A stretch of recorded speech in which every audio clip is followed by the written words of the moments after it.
نحمده ونصلي على رسوله الكريم اما بعد فاعوذ بالله من الشيطان الرجيم بسم الله الرحمن الرحيم رب اشرح لي صدري ويسر لي امري واحلل عقدة من لساني يفقهوا قولي سبحانك لا علم لنا الا ما علمتنا.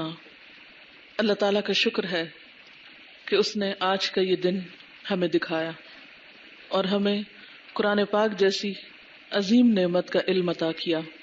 قرآن پاک میں اللہ تعالیٰ فرماتے ہیں قل بفضل اللہ وبرحمتہ فبذلک فلیفرحوا ھو خیر مما یجمعون. کہہ دیجئے کہ اللہ کے فضل اور اس کی رحمت کی وجہ سے انہیں چاہیے کہ یہ خوش ہو جائیں. یہ قرآن ہر اس چیز سے بہتر ہے جسے اور لوگ جمع کر رہے ہیں. اس سال میں آپ نے قرآن کا علم جمع کیا، جبکہ آپ جیسے بہت سے دوسرے لوگ جو شوق بھی رکھتے تھے لیکن انہیں اس کا موقع نہ ملا کہ وہ قرآن کے علم کے موتی چن سکیں. یہ سراسر ہم سب پر اللہ کا خاص احسان، انعام اور فضل ہے. اس پر ہم جتنا بھی خوش ہوں اتنا ہی کم ہے. لیکن خوشی کس طرح منائی جاتی ہے؟ خوشی منانے میں دو تین چیزیں ہوتی ہیں. ایک تو یہ دل چاہتا ہے خوشی کے موقع پر کہ اپنے عزیز، دوست، پیارے قریب ہوں. اگر وہ قریب نہ بھی ہوں تو ان کو یاد کیا جاتا ہے. الحمدللہ قرآن پاک پڑھنے کے بعد ہم سب کے اندر اللہ کی محبت آئی ہے اور آنی بھی چاہیے. قرآن پاک میں اللہ سبحانہ وتعالیٰ فرماتے ہیں والذین آمنوا اشد حبا للہ. وہ لوگ جو ایمان لائے اللہ کی محبت میں سب سے زیادہ شدید ہوتے ہیں. ان کے دلوں میں اللہ کی محبت ہر چیز کی محبت سے زیادہ ہوتی ہے. اور ہم سب کو اپنے اپنے دلوں کا جائزہ لیتے رہنا چاہیے.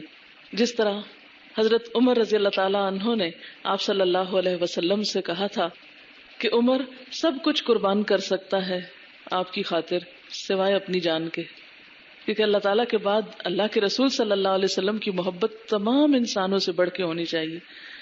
تو آپ نے فرمایا تھا نہیں عمر اپنی بات پہ غور کرو. ایمان اس وقت تک مکمل نہیں ہوتا جب تک کہ اللہ کے رسول صلی اللہ علیہ وسلم کی محبت تمام انسانوں سے بڑھ کر نہ ہو اور ان کے لیے ہم اپنی جان، مال، ہر چیز قربان نہ کر سکے. تو حضرت عمر نے اسی وقت فیصلہ کر لیا اور کیا کہا کہ میں آپ کی خاطر اپنی جان بھی قربان کر سکتا ہوں. اور ان کا اس کہنے کے اندر کوئی جھوٹ نہیں تھا، کوئی ریاکاری نہیں تھی، کوئی خوشامد نہیں تھی، ایک سچی بات تھی. اور واقعی انہوں نے سچ کر دکھایا کہ دین کی خاطر اپنی جان تک دی. یعنی نماز کی حالت میں انہیں زخم لگا جس سے ان کی شہادت ہوئی. تو بات یہ ہے کہ خوشی کے موقع پر اپنی سب سے زیادہ محبوب ہستی یعنی اللہ سبحانہ و تعالیٰ کو سب سے زیادہ یاد کرنا ہے، اس کا شکر ادا کرنا ہے. اور جب احساس ہو نعمت کا تو فوراً اللہ کا شکر ادا کرنا ہے. اس کے بعد ساتھ ہی یہ غور کرتے رہنا ہے کہ ہم کیا اللہ کے رسول صلی اللہ علیہ وسلم کے طریقوں کے مطابق اٹھ بیٹھ کھا پی رہے ہیں. کہیں کوئی اس معاملے میں تو کمی بیشی نہیں. یعنی سنت کی روشنی میں اپنے آپ کا جائزہ لیتے رہنا. اور تیسری بات یہ ہے کہ اس موقع پر ہمیں اپنے ان سارے محسنین کو بھی یاد کرنا ہے، ان سب کے لیے دعائیں کرنی ہیں. کچھ تو ہم اجتماعی طور پہ کر چکے ہیں، کچھ آپ اپنی نمازوں کے بعد جب جب یاد آئے جس کا بھی آپ پر احسان ہے ان سب کے لیے دعا کریں. پھر خوشی کے موقع پر کھایا پیا بھی جاتا ہے، الحمدللہ جو بھی نصیب ہوا جتنا بھی. لیکن اگر اس میں کچھ کمی بیشی ہو بھی جائے تو وَيُؤْثِرُونَ عَلَىٰ أَنفُسِهِمْ وَلَوْ كَانَ بِهِمْ خَصَاصَةٌ. اہل ایمان کی صفت کیا ہوتی ہے؟ وہ اپنی ذات پہ دوسروں کو ترجیح دیتے ہیں خواہ وہ خود بھوکے ہی کیوں نہ ہو. اب یہ ہے کہ تعلیم کا دور تو کبھی ختم نہیں ہوتا اور نہ ہونا چاہیے، کیونکہ ہمیں تو یہی سکھایا گیا ہے نا کہ پنگوڑے سے لے کر گور تک یعنی قبر میں جانے تک سیکھتے رہو. تو وہ تو انشاءاللہ آپ نے ختم نہیں کرنا. لیکن ایک ہوتی ہے فارمل ایجوکیشن اور ایک ہوتی ہے انفارمل. تو ایک سٹیپ آپ کا مکمل ہوا فارمل ایجوکیشن کا. انشاءاللہ کچھ لوگ آپ میں سے ایڈوانس کورس جوائن کریں گے، تھوڑا عرصہ اور ان کو مل جائے گا. اس کے بعد رمضان انشاءاللہ ہوگا. رمضان میں آپ دورہ قرآن کی مجلسیں سجائیں گے اور کچھ اور لوگوں کو قرآن کی طرف بلائیں گے, چاہے آپ اسکول میں ہو, کالج میں ہو, گھروں میں ہو, کہیں پر بھی ہو. یہ تو ہماری زندگی ہے, یہ تو ہماری روح ہے. اس کے بغیر تو زندگی ہی نہیں. یہ تو ہمارا دنیا میں بھی ساتھی ہے. مجھے آج جب ختم ہو رہا تھا ایسے لگ رہا تھا جیسے ایک دوست جدا ہو رہا ہو نا. میرے آنسو ایسے ہی تھے جیسے کسی دوست کی جدائی پر آنسو ہوتے ہیں نا, کہ جتنا وقت آپ نے اس کے ساتھ اس سال میں لگایا. حقیقت یہ ہے کہ ہم اس دنیا کے ہاتھوں اتنے مجبور ہیں بہت سی ذمہ داریاں نبھاتے کہ چاہنے کے باوجود بھی اس دور سے جب گزرتے ہیں تو اتنا وقت نہیں لگا پاتے الا ماشاء اللہ. لیکن اس کا یہ مطلب نہیں کہ اگر اتنا وقت نہیں لگا پاتے تو کچھ بھی نہ لگائیں, جتنا بھی اللہ تعالیٰ توفیق دے. رمضان میں چونکہ قرآن پاک نازل ہوا تھا اور نیکیوں کا موسم بہار ہے اور قرآن پاک کے نزول کا مہینہ ہے, اس لیے خصوصی طور پر پھر انشاءاللہ پورے قرآن سے آپ نے گزرنا ہے ترجمے کے ساتھ. اللہ نے خود صلاحیت دی ہے, خود کرائیں, کیسٹ سے ترجمہ قرآن کا جو دورہ قرآن ہوتا ہے وہ کرائیں.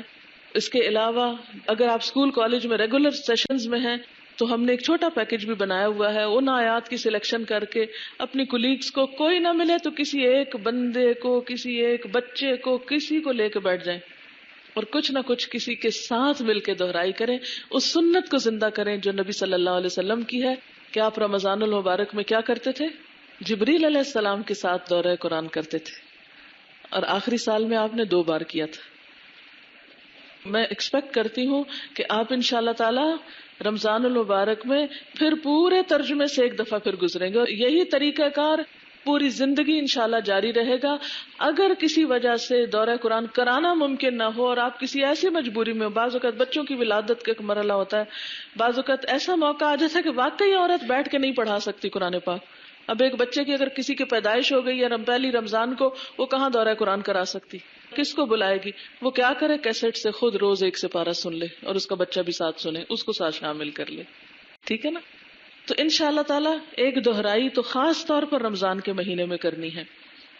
اس کے علاوہ آپ کسی نہ کسی ایک کو شروع کر لیں. آپ کو معلوم ہے میں نے اپنی زندگی میں 4-5 لوگ ایسے ہیں جن کو ایک پڑھایا, الگ الگ, جسٹ 1, ایک, اور پھر اللہ تعالیٰ نے 1 سے 2, 2 سے 4, 4 سے 6 اور پھر سلسلہ بڑھتا گیا.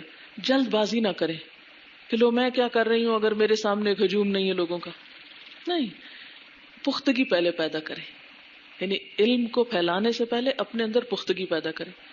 اور ایک چیز میں جو آج محسوس کر رہی تھی تاثرات میں, وہ یہ کہ بعض اوقات آپ بھول کر آیت کو حدیث یا حدیث کو آیت کا مقام دے رہے تھے, تھوڑا بہت کہیں ایسا ہوا ہے, تو پلیز اس معاملے میں بہت محتاط رہیں. اگر نہیں یقین کہ یہ آیت ہے تو مت کہیں آیت ہے, ورنہ کیا ہوگا, وہ اللہ تعالیٰ کی کتاب میں مداخلت ہو جائے گی. اور نہیں یقین کہ یہ حدیث ہے تو مت کہیں حدیث ہے. ٹھیک ہے نا؟ کیونکہ اس طرح پھر بعض اوقات ہم جوش میں ثواب کی بجائے بعض اوقات گناہ بھی کما لیتے ہیں ساتھ انجانے میں. اس چیز سے بہت پرہیز کرنا ہے. اس لیے یقینی علم بڑا ضروری ہوتا ہے. میں اب تک احادیث لکھ کے پڑھتی ہوں کہ کہیں اللہ کے رسول صلی اللہ علیہ وسلم کی بات میں اپنی طرف سے کوئی کمی بیشی نہ کر دوں, کیونکہ کمی کرنا بھی اتنا ہی گناہ ہے جتنا بیشی کرنا اس میں. بہرحال تو اس معاملے میں بہت محتاط رہے. کوئی بات نہیں, اگر کوئی کہتا ہے کہ ان کو زبانی نہیں آتا تو نہ صحیح, کیا ہوا, دیکھ کے پڑھ لیتے ہیں. مجھے کبھی کوئی کہے کہ فلاں آیت کا مطلب کیا, تو میں کہتی ہوں اچھی طرح میں قرآن پاک کھول لوں, اس میں بتاتی ہوں نکال کے, بجائے اس کے کہ میں اپنے حافظے سے بولنا شروع کر دوں. قرآن پاک کھولا, اچھے طریقے سے پوری بات بتائی. اور پھر یہ کہ مایوس نہ ہو کبھی, ٹھیک ہے نا, کہ ہم تو بدلے ہی نہیں, کیا فائدہ ہوا, قرآن تو پورا پڑھ لیا پھر بھی نہیں چینج آیا. شیطان مایوسی ڈالے گا, مایوس نہیں ہونا. یاد رکھیں جو کل تھے آپ پچھلے سال 14 اگست کو, وہ آج نہیں ہے. انشاءاللہ اگر آپ نے اس کے ساتھ تعلق قائم رکھا تو اگلے 14 اگست تک اور آگے بڑھیں گے انشاءاللہ. لیکن شرط یہ ہے کہ پھر اس کو تھامے رکھیں, اس کی خوشبو سے آپ کا دل دماغ روح معطر رہے. ٹھیک ہے نا؟ بہرحال طریقے تو آپ کو کلاس میں بھی, دعویٰ کی کلاسز میں بہت کچھ بتائے گئے ہوں گے کہ کیا کرنا ہے. اس وقت میں ان ساری تفصیلات میں نہیں جاتی, لیکن اس وقت میں ایک نصیحت آپ کو کروں گی جو امام ابو حنیفہ رحمۃ اللہ علیہ نے اپنے شاگرد رشید یوسف بن خالد بصری کو کی تھی. میں وہ پڑھ کر آپ کو سناؤں گی اور آپ اپنے پلے بھی اسی کو باندھ لیں. امام ابو حنیفہ سے یوسف بن خالد نے علم حاصل کیا اور اپنے شہر بصرہ واپسی کا ارادہ کیا تو ان سے اجازت چاہیے. یہ بھی ایک ادب ہوتا ہے علم کا. یہ نہیں کہ پڑھ لیا اور خدا حافظ بھی نہ کیا اور چل دیے. یہ بات میں اپنے لیے نہیں کہہ رہی. جو لوگ ہاسٹل میں یہاں رہے ہیں یا آپ لوگ آتے جاتے رہے ہیں تو جانے کا بھی ایک ادب ہوتا ہے, اجازت لے کے دعائیں لے کے پھر نکلتے ہیں. تو اسی لیے یہ دعائیں دینے کے لیے آپ کو اس وقت اکٹھا کیا ہے اور آپ بھی ایک اچھے طریقے سے رخصت ہوں. آپ نے ارشاد فرمایا امام ابو حنیفہ رحمۃ اللہ علیہ نے کہ جانے میں جلدی نہ کرو, کچھ تو انتظار کرو, یہاں تک کہ میں تم کو ایسی وصیت کروں جس کی تم لوگوں سے ملاقات رکھنے, اہل علم کے مرتبے کو پہچاننے, اپنے نفس کو آداب زندگی پہ ڈالنے, ماتحتوں سے مناسب طریقے سے برتاؤ کرنے, خاص و عام کے ساتھ اچھے تعلقات قائم رکھنے اور لوگوں کے حالات سے باخبر رہنے میں ضرورت پڑے گی. سب کو چھٹی دے دی ہے, آپ کو نہیں دی پھر. حالانکہ سب سے پہلے کہ آپ آ کے بیٹھے ہوئے ہیں اور کچھ لوگوں نے بہت صبح کا سفر شروع کیا ہوا ہے. بہرحال مجھے معلوم ہے کہ سب اب واپس جانے کے مشتاق ہیں اور خوشی کے موقع پہ دل چاہتا ہے گھر والوں سے جا کے اچھی طرح ان سے بھی شیئر کریں, لیکن انشاءاللہ تعالیٰ وہ بھی موقع آ جائے گا. لیکن اس سے پہلے تھوڑی سی باتیں جو آپ کو آئندہ آپ زاد راہ کے طور پہ, خلاصے کے طور پہ کام آئیں گی. وہ کہتے ہیں میری وصیت کو لے کر جب تم باہر نکلو گے تو تمہارے ساتھ اس نصیحت کا ایک آلہ ہوگا جس کی علم کو بہت ہی ضرورت ہے. یعنی علم تو لے لیا ہے لیکن ایک آلہ بھی چاہیے اب, اور وہ علم کو 4 چاند لگائے گا اور اس علم کو عیبدار ہونے سے محفوظ رکھے گا. جیسے برتنوں کو داغ لگ جاتے ہیں نا, تو ایسے ہی علم حاصل کرنے کے بعد بھی بعض داغ لگ جاتے ہوتے ہیں شخصیت کو. تو کچھ چیزیں ایسی ہیں کہ اگر ان کا خیال رکھا جائے تو یہ علم اور چمکتا ہے. اس کے بعد فرمایا صبر کرو یہاں تک کہ میں تمہیں تفصیلی وصیت کرنے کے لیے فرصت کا وقت نکال لوں. کیونکہ بعض اوقات ایسا ہوتا ہے نا کہ آپ ایسے وقت میں نصیحت کرتے ہیں کہ جب آپ کے اوپر اتنے کام ہوتے ہیں, اتنے پریشرز ہوتے ہیں کہ آپ ڈھنگ کی بات بھی نہیں کر سکتے, اور اپنی فکر تمہاری طرف کر سکوں اور تم کو ایسی بات بتا دوں جس کی وجہ سے تم اپنے دل میں میرے شکر گزار ہوگے. یعنی بعد میں یاد کرو گے کہ استاد نے اچھی بات کہہ کے بھیجا. یوسف فرماتے ہیں کہ جب اتنا وقت گزر گیا جس کے گزر جانے پر وصیت کرنے کا وعدہ کیا تھا تو مجھے آپ نے تنہائی میں وقت دیا اور فرمایا کہ میں اب تم کو وہ تمام باتیں تفصیل سے بتا دیتا ہوں جن کے لیے میں تمہارے واپس جانے میں مزاحم بنا. یعنی تمہیں جانے نہیں دیا, اب میں بتاتا ہوں کہ کیا ہیں وہ باتیں. وہ کہتے ہیں وہ منظر گویا میری آنکھوں کے سامنے ہے جب تم بصرہ میں داخل ہوگے, یعنی اپنے شہر واپس جاؤ گے. میں ابھی سے دیکھ رہا ہوں کیونکہ استاد کے کچھ تجربے ہوتے ہیں نا پچھلی زندگی کے, جس کی بنا پر وہ آئندہ شاگردوں کی اور بہتر رہنمائی کرتا ہے. کہتے ہیں کہ میں اپنی آنکھوں سے دیکھ رہا ہوں کہ جب تم بصرہ میں داخل ہوگے اور تمہارے مخالفین تمہاری طرف متوجہ ہوں گے. وہ کریٹیکلی دیکھتے ہیں سب کہ اب یہ کرتا کیا ہے. اس وقت تم اپنے نفس کو علم کے غرور میں ان کے مقابلے میں بلند کرو گے کہ یہ سارے تو ان پڑھ جاہل ہیں, میں تو پڑھ لکھ کے آیا ہوں. استاد کو یہ بھی پتا ہوتا ہے کہ اب شاگرد آئندہ کیا غلطی کرنے والا ہے, علم حاصل کرنے کے بعد کس کس پھندے میں پھنسنے والا ہے. تو اس کا ازالہ پہلے سے کیا جا رہا ہے کہ تم مخالفین کے سامنے اپنی پوزیشن مضبوط کرنے کے لیے کیا کرو گے, علم کے غرور میں مبتلا ہو جاؤ گے اور علم کے ذریعے ان کے سامنے بطور فکر بڑھ چڑھ کے بولنے والے بنو گے. اور یہ ہوتا ہے جب ہم پہ ذرا سا کوئی تنقید کرتا ہے نا تو ہم آپ پہ سے باہر ہو کے خوب باتیں سناتے ہیں, اتنی سناتے ہیں کہ اگلے کو چپ کرا دے. یہ نہیں کرنا. نہ تو دوسروں سے خود کو اچھا سمجھنا ہے کہ ہم تو پڑھ کے آئے اور یہ ان پڑھ ہے, نہیں. پتہ نہیں ان کا کون سا عمل اللہ تعالیٰ کو زیادہ پسند ہو ہماری نسبت, اس لیے کسی سے اپنے کو خود کو اچھا نہیں سمجھنا. اور دوسرا یہ ہے کہ جب کوئی مخالفت کرے تو ایک دم بڑھ چڑھ کے بولنا نہیں شروع کر دینا. لوگ ادارے کے بارے میں باتیں کریں گے, آپ کے استادوں کے بارے میں کریں گے, آپ کے طریقے کے بارے میں کریں گے, کرنے دیں, ان کو پتہ ہی نہیں, ان کو معاف کر دیں کہ وہ لا علم ہے. آپ صلی اللہ علیہ وسلم نے طائف والوں کو نہیں معاف کیا تھا جنہوں نے آپ کو اتنے پتھر مارے تھے کہ لہو لہان کر دیا تھا. تو ہم نے بھی اپنے مخالفین سے انتقام نہیں لینا, معاف کرنا ہے ان کو کہ یہ لا علم لوگ ہیں.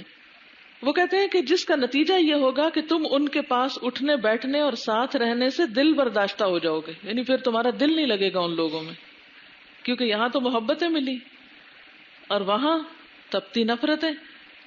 کیونکہ جب دوسرے دیکھتے ہیں نا کہ ہمارے پاس وہ نعمت نہیں جو اس کے پاس ہے، تو ایک دم حسد میں بھی مبتلا ہو جاتے ہیں بعض اوقات، اور پھر مخالفت پہ اتر آتے ہیں. پھر انسان کیا کہتا ہے، چھوڑو ان کو، چلو واپس چلتے ہیں جہاں سے آئے ہیں، کتنے اچھے لوگ تھے وہ سارے، ان کے بیچ میں جا کے مزے کرتے ہیں. تم ان کے مخالف ہو جاؤ گے، وہ تمہارے ہو جائیں گے. نتیجہ یہ نکلتا ہے. اور بالکل ریسنٹلی ایسے ہی ہوا، کراچی کی ایک اسٹوڈنٹ فارغ ہو کے کہیں گئی، جا کے بہت جوش جذبے سے انہوں نے کوئی کام شروع کیا، نتیجہ بالکل یہی ہوا جو اس وقت یہاں میں بیان کر رہی ہوں. یہ ایک نیچرل ریئیکشن ہوتا ہے عوام کا دین والوں کے خلاف. وہ اپنے آپ کو انسیکیور محسوس کرتے ہیں. اچھا ان کی جگہ ذرا خود کو رکھیں. جب آپ اپنے آپ کو کسی بڑے عالم کے پاس بیٹھا دیکھتے ہیں تو آپ کی کیا کیفیت ہوتی ہے؟ کبھی بھاگنے کی، کبھی بیزاری کی، کبھی خوف کی، کبھی کہیں گے منہ سے جملہ نہیں نکالیں گے، پتہ نہیں یہ کیا بول دیں گے. پھر آپ کہتے ہیں ان کو تو ملو ہی نہ، ان کے تو پاس نہ جاؤ، یہ تو پکڑیں گے ہمیں. کیونکہ مجھے پتا ہے بعض اسٹوڈینٹس میرے پاس کبھی بھی نہیں آتے، ڈرتے ہیں کہ اگر ان کے پاس گئے تو یہ تو اسی وقت بتائیں گی یہ یوں نہیں یوں، تو یہ نہیں ہم سننا چاہتے، بہتر ہے دور ہی رہیں. بہرحال تو وہ کہتے ہیں کہ تم ان کے مخالف ہو جاؤ گے، وہ تمہارے مخالف ہو جائیں گے، پھر تم ان سے تعلقات ختم کرو گے، یعنی ایسے لوگوں سے میل جول ختم کر دو گے جو مخالفت کریں گے، اور پھر تم ان لوگوں سے نامناسب الفاظ میں بات کرو گے. یعنی بحث پہ کبھی اتر آئے، کبھی ان کو برا بھلا کہنا شروع کر دیا، کبھی پھر ان کی غیبت بھی شروع کر دی، اور کہا نہیں نہیں چونکہ یہ ایسے ہیں اس لیے ہم ان کے بارے میں بات کر رہے ہیں، ہم سچ کہہ رہے ہیں. اور وہ تمہیں برے لفظوں میں یاد کریں گے، تم ان کو گمراہ کہو گے، وہ تمہارے رستے کو غلط بتائیں گے. وہ تم سب کو بدعت کی طرف منسوب کریں گے کہ یہ نیا دین لے کے آ گئے ہیں. ان تمام باتوں کا مطلب یہ ہوگا کہ ہم اور تم دونوں کی ذاتوں پر عیب لگایا جائے گا. یعنی تمہیں بھی برا کہیں گے، تمہارے استاد کو بھی ساتھ رگڑ لیں گے، یعنی کہ تمہاری وجہ سے پھر لوگ مجھے بھی برا کہیں گے. کیونکہ شاگرد جو ہوتا ہے وہ استاد کا نمائندہ ہوتا ہے. اگر وہ اچھا ہوتا ہے تو سارے کہتے ہیں کس کا شاگرد ہے، کس نے اس کو پڑھایا. جیسے بچوں کا ہوتا ہے نا، اچھے بچے کو دیکھ کے سب کیا کہتے ہیں، کس کی اولاد ہے یہ. آفرین ہے ان ماں باپ پہ جنہوں نے ایسی اولاد کو جنم دیا. اور بگڑے ہوئے بچے کو یا غلط کام کرنے والے کو دیکھ کے سب کیا کہتے ہیں، ماں باپ ہی ایسے تھے، یہی تربیت ہے ان کی. تو جب آپ غلطی کریں گے، لوگوں سے مخالفتیں اور بحثیں اور حجتیں کریں گے، وہ آپ کو نہیں آپ کے پچھلوں کو بھی ساتھ شامل کریں گے. آخر نتیجہ یہ نکلے گا کہ تم لوگوں کو چھوڑ کر کسی اور مقام پہ جانے پہ مجبور ہو جاؤ گے. لیکن یہ کوئی اچھی بات نہیں کہ آدمی ایسے حالات پیدا کر دے جن کی وجہ سے وہ خاص و عام میں رہ نہ سکے. یعنی اس قسم کا اخلاق نہ برتنا کہ پھر تم لوگوں کے بیچ میں رہنے کے قابل نہ رہو، انسان بیزار نہ ہو جاؤ. ہوشیاری اور عقل مندی کی بات یہ ہے کہ میل جول اور اچھے تعلقات قائم کرنے کی کوشش کی جائے، کیونکہ وہ عقل مند نہیں ہے جو ایسے شخص سے نبھانے کا خیال نہ رکھے جس کے ساتھ نبھانا ضروری ہے. دیکھیں نا، کچھ لوگوں کے بغیر ہم رہ نہیں سکتے. ماں باپ ہمارے ماں باپ ہیں جیسے بھی ہوں، ہم انہیں چھوڑ نہیں سکتے.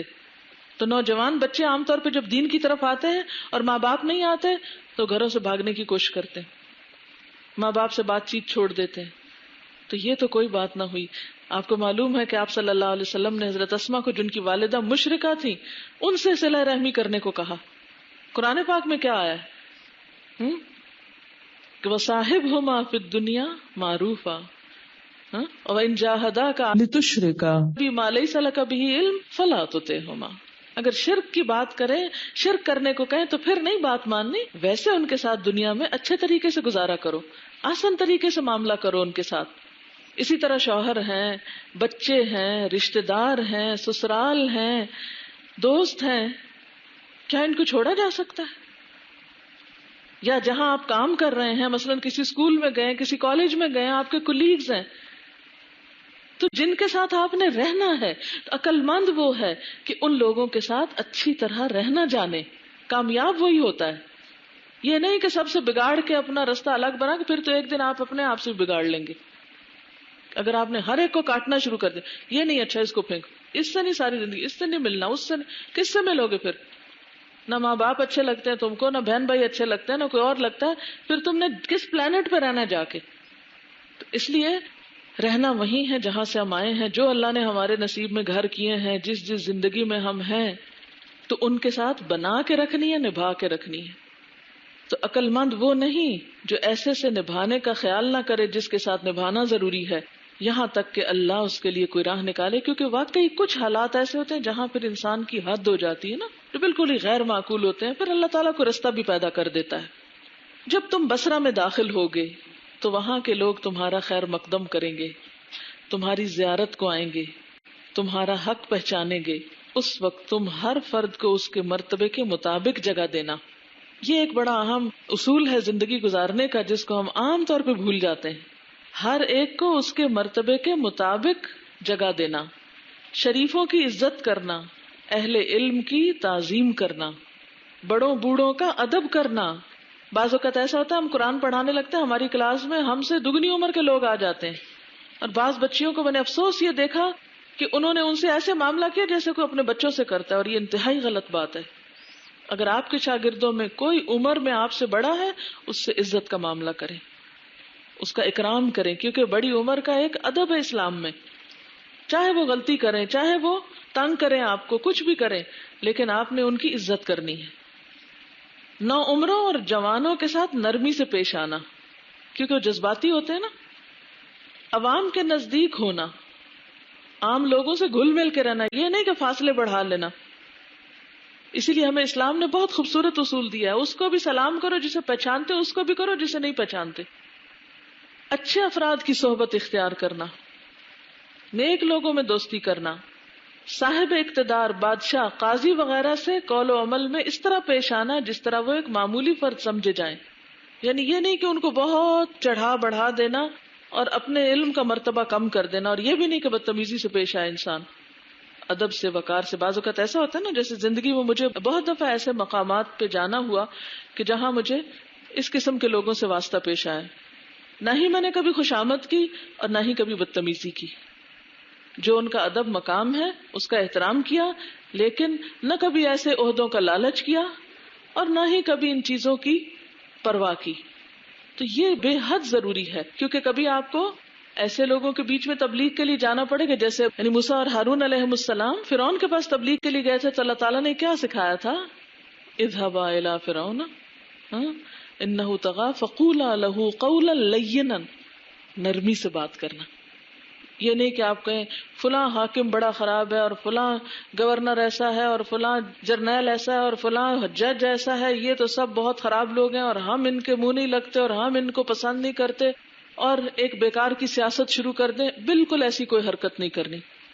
جن کو اللہ نے دنیا میں کوئی مقام مرتبہ دیا ہے، کوئی عزت دی ہے، تمہارے پاس جب کسی معزز قوم کا کوئی شخص آئے تو اس کو عزت دو، لیکن خوشامدی رویہ نہیں، لالچ نہیں، اور اس طرح نہیں کہ ان کو اتنا زیادہ اہمیت دیں کہ باقی عوام کو آپ دھتکارنا شروع کر دیں، یہ بھی نہیں.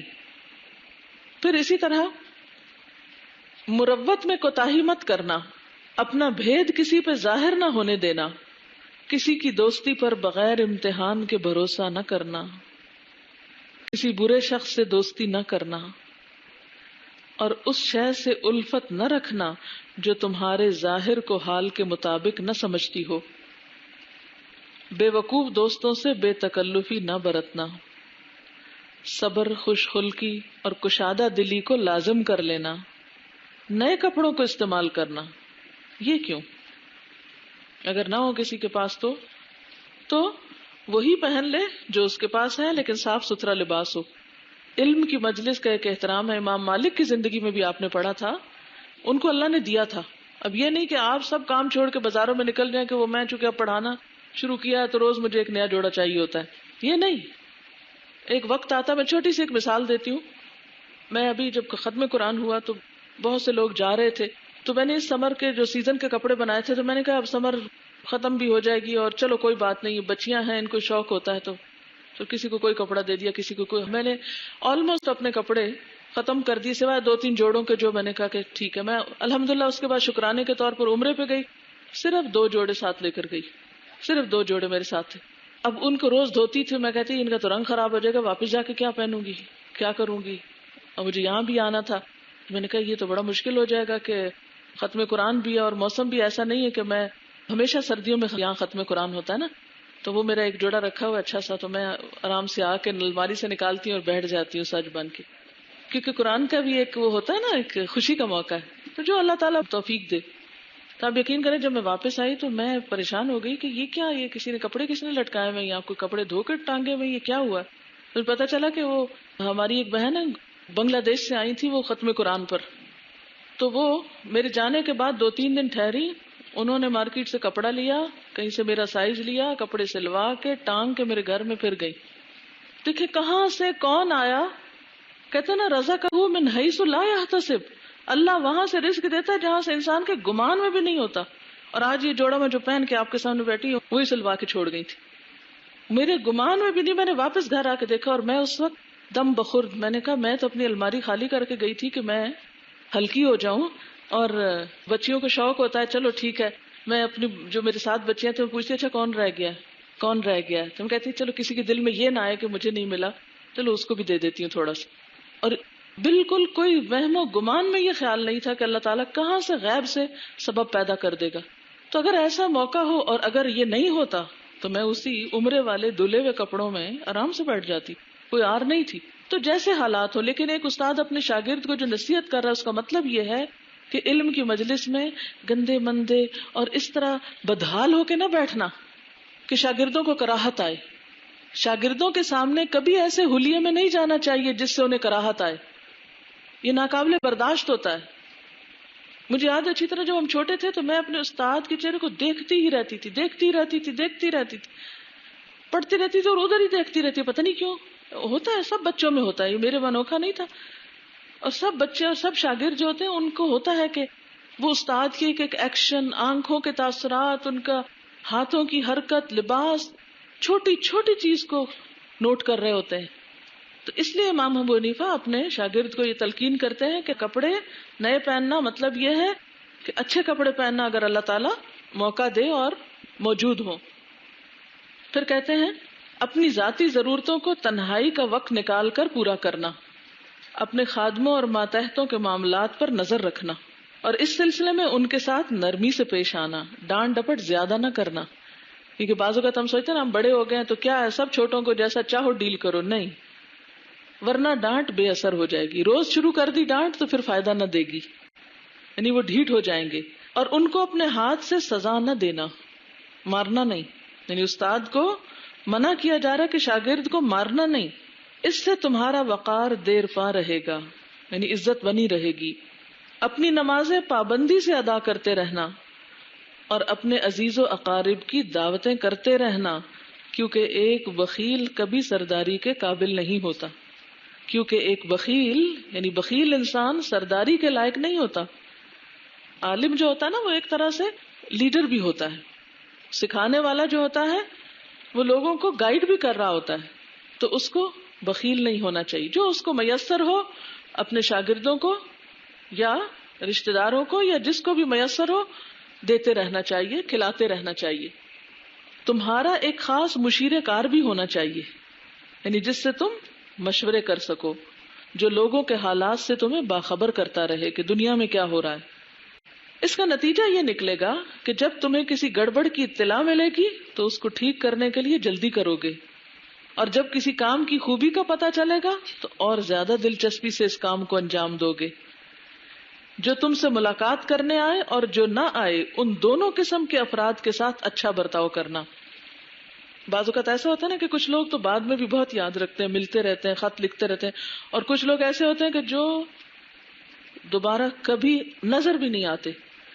اب اگر کہیں بھول کے نظر آ جائے تو اس وقت غصہ نہ کرنا کہ تم کبھی یہ نظر کیوں نہیں آئے، ٹھیک ہے نا، یعنی دونوں کے ساتھ اچھا سلوک کرنا۔ جو تم سے ملاقات کرنے آئے اور جو نہ آئے ان دونوں قسم کے افراد کے ساتھ اچھا برتاؤ کرنا۔ بعض رشتہ دار ہوتے ہیں نا نہیں آتے ملنے، خود جا کے مل لیں، اور جو شخص تم سے اچھا یا برا برتاؤ کرے تو اس کے ساتھ اچھی طرح پیش آتے رہنا اور معاف کرتے رہنا، اور ان کو نیکیوں کا حکم دیتے رہنا اور کبھی غافل نہ رہنا، اور جو تمہیں تکلیف دے یا پریشان کرے اسے چھوڑ دینا، یعنی ان کے پیچھے نہ پڑ جانا ہاتھ دھو کے۔ بدلہ لینے کی کوشش نہ کرنا، یہ بڑا اہم اصول ہے۔ بدلہ معاف کر دیں، اللہ پہ چھوڑ دیں. اللہ تعالیٰ ہے نا ان سارے معاملات کی ٹیک کیئر کرنے والا، وہ خود سنبھال لے گا تنگ کرنے والوں کو. جو ملاقاتی بیمار ہو جائے یا کسی پریشانی میں مبتلا ہو، بذات خود اس کی مزاج پرسی کرنے ضرور جانا، اور اپنے قاصدوں کے ذریعے ان کے حالات کی خبر رکھنا. یعنی بعض اوقات ایسا ہوتا ہے نا کہ بہت سارے لوگ بیک وقت بیمار ہو جاتے ہیں، یا آپ بہت شدید مصروف ہیں، خود جا نہیں سکتے، تو کسی کو بھیج کے حال حوال معلوم کروا لیں. یعنی میں جب آپ کی ایج میں تھی تو مجھے کسی کے پاس آنا جانا میل ملاقات مشکل نہیں پیش آتی تھی، لیکن جس حال میں اب ہوں، جو مجھ سے ملنے آتے ہیں وہی مجھے نہیں چھوڑتے کہ میں خود کسی کے پاس جا سکوں. میری اپنی کوئی چوائس نہیں ہوتی، تو پھر میں کیا کرتی ہوں، کسی سے حال پوچھواتی رہتی ہوں، کسی کے ذریعے فون کرا دیتی ہوں، خط لکھوا دیتی ہوں، یا کسی کو بھیج کے حال معلوم کروا لیتی ہوں. جب پتہ چلے، نہ پتہ چلے تو وہ اور بات ہے. تو حالات کے مطابق اس پہ عمل کیا جا سکتا ہے. اگر کوئی شخص ملاقات کے لیے آنا بند کر دے تو اس کے حالات سے باخبر رہنا. بھئی وہ کیوں نہیں آتا، کہاں گیا، کیا گزری اس پر. کوئی شاگرد ایسا ہوتا ہے، پڑھنے آتا ہے اور کچھ دن کے بعد بالکل چھوڑ دیتا ہے. تو یہ نہیں کہ چھوڑ دینا کہ ہاں ٹھیک ہے ہمیشہ کے لیے نہیں آتا تو نہ آئے، ہمیں کیا ضرورت ہے اس کی. نہیں، کیا پتا وہ کسی ایسی تکلیف میں ہو جس میں آپ اس کی مدد کر سکیں. تو یہ بھی ایک ضروری فرض بنتا ہے آئندہ علم دینے کے لیے آپ کا. اگر کوئی شخص تمہارے بارے میں غلط الفاظ نکالے یا گالی دے تو اس کے بارے میں اچھی بات کرنا. یہ بہت خوبصورت اصول ہے، اگر اس پر عمل کریں تو دشمن بھی دوست بن جائیں گے آپ کے. اگر کوئی شخص انتقال کر جائے اور اس کا حق تمہارے ذمے ہو تو اس کا حق اس کے وارثوں کو ادا کر دینا. جس کسی کے گھر میں کوئی خوشی ہو اس کو مبارکباد دینا، جو مصیبت میں گرفتار ہو اس کو تسلی دینا. کوئی شخص اپنے کام کے لیے تمہیں اپنے ساتھ لے جانا چاہے تو اس کے ساتھ جانے کے لیے کھڑے ہو جانا. جہاں تک ہو سکے لوگوں کے سامنے دوستی ظاہر کرنا. جب کسی دوسرے کے ساتھ کسی محفل یا مجلس میں بیٹھے یا کسی مسجد میں لوگوں کے ساتھ تمہاری ملاقات ہو اور سوالات ہونے شروع ہو جائیں. اب آپ کو بھی تجربہ ہوا ہوگا کہ کسی جگہ بیٹھے لوگ کہتے ہیں اچھا کوئی مسئلہ بتاؤ، یہ خود مسئلہ گھڑ کے لے آئیں گے اور آپ سے سوال پوچھیں گے. اور اسی طرح اگر آپ کہیں بیٹھے ہیں کسی مجلس میں اور سوال ہونے شروع ہو جائیں اور وہ سوال تمہارے مسلک کے خلاف ہوں تو جلد بازی میں اپنی رائے ظاہر نہ کرنا. پہلے سن لینا کیا کہتے ہیں اور پھر حکمت کے ساتھ آسان طریقے سے صحیح بات کی طرف رہنمائی کرنا. ہم کیا کرتے ہیں، لوگ ہم سے نہ بھی پوچھے تو ہم مداخلت کر کے کہتے ہیں یہ تم غلط کر رہے ہو، وہ غلط کر رہے ہو. جلدی نہیں کرنی. لوگ جو کام تم سے نہ لیں اس میں دخل اندازی مت کرنا. لوگوں کے لیے اس حالت پہ تیار یا راضی ہو جانا جس پر وہ اپنے نفسوں کے ساتھ راضی ہوں. ان کی طرف سے اپنی نیت صاف رکھنا، سچائی کو ہمیشہ کام میں لانا، غرور تکبر ایک طرف پھینک دینا، کیونکہ اللہ تعالیٰ غرور اور تکبر کو پسند نہیں کرتے. کبھی کسی کو دھوکہ یا فریب نہ دینا، اگرچہ لوگ تم سے خیانت کا برتاؤ بھی کریں. اور اگر کسی سے کوئی عہد یا وعدہ کرنا تو اس کو پورا کرنا، اور پرہیزگاری کو اپنے ہاتھ سے نہ جانے دینا. دوسرے مذاہب والوں سے مناسب معاشرتی آداب کے ساتھ پیش آنا، یعنی مثلا کرسچنز، ہندوز یا اور دوسرے ریلیجنز کے لوگ اگر آپ کے انٹریکشن میں آتے ہیں تو ان کے ساتھ ایٹیکیٹس برتنا. یہ نہیں کہ ہم کہیں تو کافر ہے اس کے ساتھ تو جو مرضی کرو، نہ.